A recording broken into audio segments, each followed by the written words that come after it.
31ஆம் தேதியோட இந்த financial year முடியுது. அதே மாதிரி ஏப்ரல் 1ஆம் தேதியில இருந்து புது ஃபினான்ஷியல் இயரும் ஸ்டார்ட் ஆகுது. ஸோ புது ஃபினான்ஷியல் இயர் ஸ்டார்ட் ஆகும்போது பேங்க்ஸ்ல நிறைய ரூல்ஸ் எல்லாம் சேஞ்சஸ் கொண்டு வந்திருக்காங்க. ஒரு சில இதுக்கு பெனால்ட்டி அதிகப்படுத்தியிருக்காங்க, ஒரு சில இதுக்கு கம்மி பண்ணியிருக்காங்க.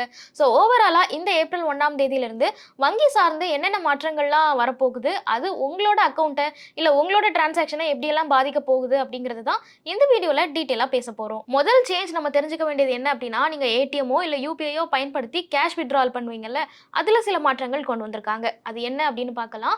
நம்ம ஏடிஎம் பயன்படுத்தி ஒரு கேஷ் வித்ட்ரால் பண்றீங்க அப்படின்னா, இதுக்கு முன்னாடி வரைக்கும் 5 டிரான்சாக்ஷன் நீங்க ஃப்ரீயா பண்ணிக்கலாம். அதுக்கு மேல உங்களுக்கு பெனால்ட்டி போடுவாங்க.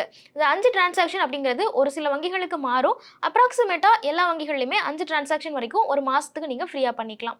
அதுக்கப்புறம் நீங்க ஒரு டிரான்சாக்ஷன் பண்றீங்க அப்படின்னா, ஒரு டிரான்சாக்ஷனுக்கு ரூ. 23 பிளஸ் ஜிஎஸ்டி அப்படிங்கிறது பெனால்ட்டியா இருந்தது. ஸோ இப்பவும் இதுதான் நடைமுறையில இருக்கு. ஆனா இதுல ஒரு சின்ன சேஞ்ச் நடந்திருக்கு. அது என்னன்னா, ஏடிஎம் பயன்படுத்தி மட்டும் இல்ல, உங்களோட யூபிஐ பயன்படுத்தியும் நீங்க கேஷ் வித்ட்ரால் பண்றீங்க அப்படின்னா, அதுவும் உங்களுக்கு இந்த 5 ஃப்ரீ டிரான்சாக்ஷனுக்குள்ள தான் வரும். இதுக்கு முன்னாடி நீங்க ஏடிஎம் கார்டை பயன்படுத்தி கேஷ் வித்ட்ரா பண்ணா மட்டும்தான் இந்த 5 டிரான்சாக்ஷன் ஃப்ரீ அப்படின்னு சொல்லியிருந்தாங்க.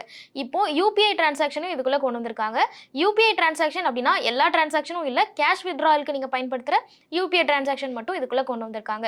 சோ இதோட இம்பாக்ட் என்னவா இருக்கும் அப்படின்னு கேட்டீங்கன்னா, நீங்க அடிக்கடி கேஷ் வித்ட்ரா பண்ற ஒரு பர்சனா இருக்கீங்க அப்படின்னா, நீங்க கார்டு வச்சு பயன்படுத்தினாலும் சரி, யூபிஐ வச்சு பயன்படுத்தினாலும் சரி, மொத்தமே 5 தான் ஃப்ரீயா பண்ண முடியும். அதை தாண்டி பண்றீங்க அப்படின்னா நீங்க ஒவ்வொரு டிரான்சாக்ஷனுக்குமே ரூ. 23 பிளஸ் ஜிஎஸ்டி கொடுக்குற மாதிரி இருக்கும். இது ஒரு மாசத்துக்கான லிமிட் தான். ஆனா அப்ராக்சிமேட்டா நீங்க இது ஒரு வருஷத்துக்கு கனெக்ட் பண்ணீங்க அப்படிங்கும்போது, அடிக்கடி வித்ட்ரா பண்ற பர்சனா இருந்தீங்கன்னா, இதுவே உங்களுக்கு ஒரு 200ல இருந்து 400 ரூபாய் வரைக்கும் பெனால்ட்டியா கொடுக்குற மாதிரி வரும். சோ அதுக்கேற்ற மாதிரி உங்களோட டிரான்சாக்ஷன்ஸ்லாம் நீங்க பிளான் பண்ணிக்கோங்க. எவ்வளவு ஃப்ரீக்வெண்டா வித்ட்ரா பண்ணணும், எவ்வளவு பணம் வித்ட்ரா பண்ணணும் அப்படிங்கிறதெல்லாம் நீங்க முன்னாடியே பிளான் பண்ணி இதை ஃபாலோ பண்ணீங்க அப்படின்னா, ஒவ்வொரு டிரான்சாக்ஷனுக்கும் ரூ. 23 மேல நீங்க பெனால்ட்டி கட்ட வேண்டிய தேவை இருக்காது. ரெண்டாவது சேஞ்சஸ் ஏப்ரல் 1ஆம் தேதியில இருந்து வங்கிகளுக்குள்ள என்ன வரப்போகுது அப்படின்னா, செக்யூரிட்டி ஆத்தென்டிகேஷனை ரொம்ப ஸ்ட்ரென்தன் பண்ணியிருக்காங்க அப்படின்னு சொல்லலாம். ஏன்னா சமீப காலமாவே நம்ம பார்க்குறோம், பேங்க் சார்ந்த நிறைய ஸ்கேம்ஸை பார்க்க முடியுது. அப்படி இருக்கும்போது மக்கள் அவங்களோட பணத்தை இழந்துடக்கூடாது, பணம் ரொம்ப சேஃபா இருக்கணும் அப்படிங்கிறதுக்காக கிட்டத்தட்ட எல்லா வங்கிகள்லையுமே இந்த செக்யூரிட்டி ஆத்தென்டிகேஷனை ரொம்பவே ஸ்ட்ரென்தன் பண்ண ஆரம்பிச்சுட்டாங்க. ஸோ அதன் மூலமா இப்போ என்ன சொல்றாங்க அப்படின்னா, 2 ஃபேக்டர் ஆத்தென்டிகேஷனை எல்லா வங்கிகளுமே இன்ட்ரடியூஸ் பண்ணணும் அப்படின்னு ஆர்பிஐ வலியுறுத்தியிருக்காங்க. அது என்ன 2 ஃபேக்டர் ஆத்தென்டிகேஷன் அப்படின்னு கேட்டிங்கன்னா, இப்போ நம்ம ஒரு டிரான்சாக்ஷன் பண்ணுறதுனா என்ன பண்ணுவோம், பணம் அனுப்பும்போது நமக்கு ஒரு ஓடிபி சென்ட் பண்ணுவாங்க. அந்த ஓடிபியை கொடுத்து நம்ம பணத்தை டிரான்ஸ்ஃபர் பண்ணுவோம். இனிமேல் ஹெவி டிரான்சாக்ஷன்ஸ் எல்லாம் பண்ணும்போது, அதாவது அதிகமான பணத்தை நீங்கள் டிரான்ஸ்ஃபர் பண்ணும்போது வெறும் ஓடிபியோ இல்லை உங்களோட பின் நம்பரோ மட்டும் இருந்தால் பத்தாது, அது கூட ஒரு பயோமெட்ரிக் வெரிஃபிகேஷனும் இருக்கணும் அப்படிங்கிறத வலியுறுத்தியிருக்காங்க. பயோமெட்ரிக் வெரிஃபிகேஷன் அப்படிங்கும் பட்சத்தில் உங்களோட ஃபிங்கர் பிரிண்டோ அப்படி இல்லைன்னா உங்களோட ஃபேஸ் ஆத்தென்டிகேஷனோ ஏதாவது ஒன்று கம்பல்சரி இருக்கணும்னு சொல்லியிருக்காங்க. ஸோ நம்ம முன்னாடி மாதிரி வெறும் பின் நம்பர் வச்சு மட்டும் ஒரு டிரான்சாக்ஷனை பண்ண முடியாது.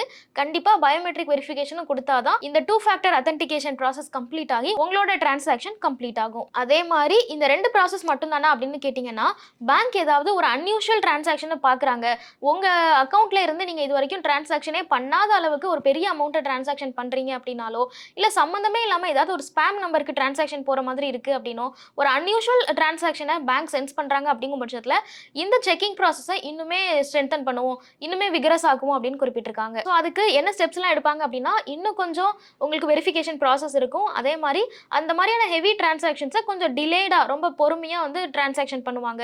ஸோ அந்த ப்ராசஸ் ரொம்ப டிலேயாக இருக்கும் அப்படிங்கிற மாதிரியும் குறிப்பிட்டிருக்காங்க. ஸோ இப்படி பண்ணுறதுனால நீங்கள் டக்குன்னு ஒரு ஸ்கேமில் போய் உங்கள் பணத்தை இழந்துடாமல், யாரோ ஒருத்தர் உங்களுக்கு சம்மந்தமே இல்லாத நபர் உங்களோட அக்கௌண்ட்டில் இருக்கிற மொத்த பணத்தையும் ஒரேடியாக எடுத்துகிட்டு போயிடாமல் உங்களால் ப்ரொடெக்ட் பண்ணிக்க முடியும். ஸோ அதுக்காக தான் இந்த மாதிரியான ஒரு ஸ்டெப்ஸை இன்ட்ரடியூஸ் பண்ணுறாங்க. கடைசியாக இன்னும் சில பேங்க்ஸில் வந்திருக்கிற ஒரு மாற்றங்கள் என்ன அப்படின்னா, இதுக்கு முன்னாடி நீங்கள் ₹1,00,000 வரைக்கும் ஏடிஎம்லேருந்து வித்ட்ரா பண்ணலாம். ஆனால் இனிமேல் அந்த நம்பரை ₹50,000 அப்படின்னு ரெடியூஸ் பண்ணுறாங்க. இது எல்லா பேங்க்லையும் அப்ளிகபிள் ஆகலை. ஒரு சில பேங்க்ஸ் மட்டும் இந்த மாற்றங்கள் கொண்டு வராங்க. ஒருவேளை நீங்கள் ஒரே நாளில் கொஞ்சம் அதிகமான பணத்தை வித்ட்ரா பண்ண வேண்டிய சூழ்நிலை ஏற்படுது அப்படின்னா, உங்களோட பேங்க் அதை அலோவ் பண்ணுறாங்களா இல்லை அவங்க ரூல்ஸை மாற்றிருக்காங்களா அப்படிங்கிறத டைம் தெரிஞ்சுக்கோங்க. அதை தெரிஞ்சுக்கிட்டு அதுக்கேற்ற மாதிரி டிசைட் பண்ணுங்க. ஸோ இதெல்லாம் தான் ஏப்ரல் 1ஆம் தேதியிலிருந்து காமனாக பேங்க்ல வர போகிற சேஞ்சஸ் அப்படின்னு சொல்லலாம். ஸோ நீங்கள் நம்ம முன்னாடியே சொன்ன மாதிரி தான், ஒரு ஏடிஎம்மோ இல்லை யூபிஐயோ பயன்படுத்தி கேஷ் வித்ட்ரா பண்ணுறீங்க அப்படின்னாலோ, இல்லை அதிகமான அமௌண்ட்டை நீங்கள் டிரான்சாக்ஷன் பண்ணுறீங்க அப்படின்னாலோ, இந்த மாற்றங்கள் எல்லாத்தையும் கண்டிப்பாக ஞாபகம் வச்சுக்கோங்க. அதுக்கேற்ற மாதிரி உங்களோட ஃபினான்ஷியல் பிளானிங்கும் பண்ணிட்டீங்க அப்படின்னா, பெருசாக அந்த லாஸ்ட் மினிட்ல ரஷ் இல்லாமல் ரொம்ப சுலபமாக உங்களால் பண்ணி முடிக்க முடியும். மேலும் ஈடி தமிழ் சேனல்ல வரப்போகும் பிசினஸ் மற்றும் அது ரிலேட்டடான வீடியோவை பார்க்க உடனே கீழே இருக்க சப்ஸ்கிரைப் பட்டனை கிளிக் பண்ணுங்க.